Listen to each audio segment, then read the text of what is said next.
I could just sit here and smell this cocktail all night. It smells so good. Beautiful little drink, isn't it? Only problem is it has 130 botanicals in it, so it's kind of complicated. Nothing you really have at home. Just kidding, it's actually super easy to make this cocktail, and it is delightful. Just get yourself a bottle of this and you'll solve the 130 botanicals because it's all right in here. Yellow Chartreuse, baby! We're making a rum cocktail, but it's not a daiquiri and it's not a mojito. It's a Daisy. Let's make a Daisy de Santiago. This is a classic cocktail that I learned about a couple of years ago when I was working at the fancy Park Hyatt in New York. I didn't have any neck tattoos back then, I can tell you that much. It can be found in Charles H. Baker's A Gentleman's Companion from 1939. According to Charles, it was created by Bacardi, which makes sense because Bacardi was founded in 1862 in Santiago, hence the name of the cocktail. But I want to talk a little bit more about the first part of the name, Daisy. Daisy refers to a cocktail family, one with such a confusing history and description that we don't really use it anymore. I used to think that a Daisy had a spirit, a citrus, and a sweetener in the shape of a liqueur, like a sidecar or a margarita for example. But if I understand David Wondrich right, and he's a very respected cocktail historian, a Daisy is a sour with a splash of club soda. But a sour with a splash of soda, doesn't that make it a fizz? And you are also allowed to put a liqueur in it. See what I mean by confusing?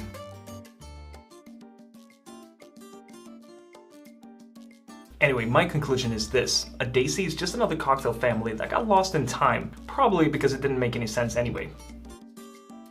Okay, we're gonna need a rum. I'm using a slightly aged rum just to give it a little bit more flavor, but originally I think that Bacardi was just using a white rum. But you just go with either or, whatever you prefer. Then yellow Chartreuse, and you might have heard of Chartreuse. It's a liqueur made by Carthusian monks in France, and it's super old and it has 130 botanicals in there. The difference between yellow and green Chartreuse is, to my knowledge, just the alcohol percentage. This is 43% ABV, and green Chartreuse is 55% ABV. I've been using green Chartreuse in a lot of my other cocktails, so I'll leave links down below for those. And if somebody tells you they know the exact difference between green and yellow Chartreuse, I don't know if I would believe that, because you lie! You're a liar! From what I understand, it's only a couple of the Carthusian monks that know the exact recipe, so there's that. We're also gonna need some simple syrup, a splash of club soda, and some fresh lime juice. Okay, we're gonna start with half an ounce of your simple syrup, 1/4 ounce of your yellow Chartreuse,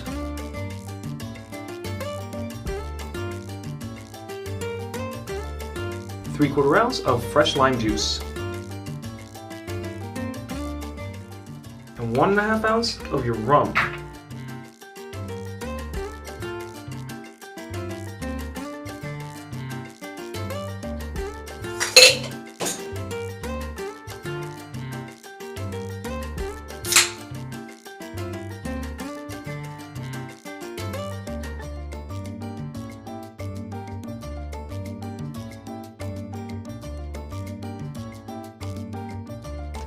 It smells so good with a mint bouquet right there. Love it. Oh yeah, this is straightforward, super refreshing, and just overall delightful.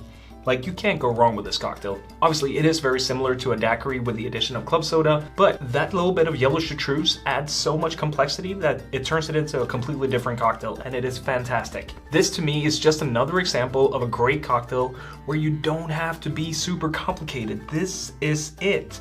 I'm telling you, one of my top cocktails at work when people ask me for something easy drinking, refreshing, but they don't know what they want. 9 out of 10 times, I make them a Southside. 10 out of 10 times, people are like, wow, this is great. What is this? And I tell them, well, if you want to know what a Southside is, watch this video.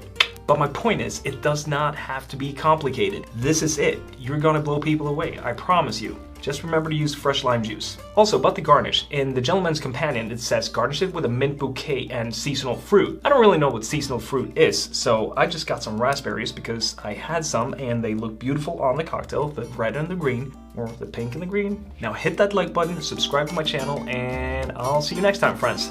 Skål! I love the smell of mint. That's so good!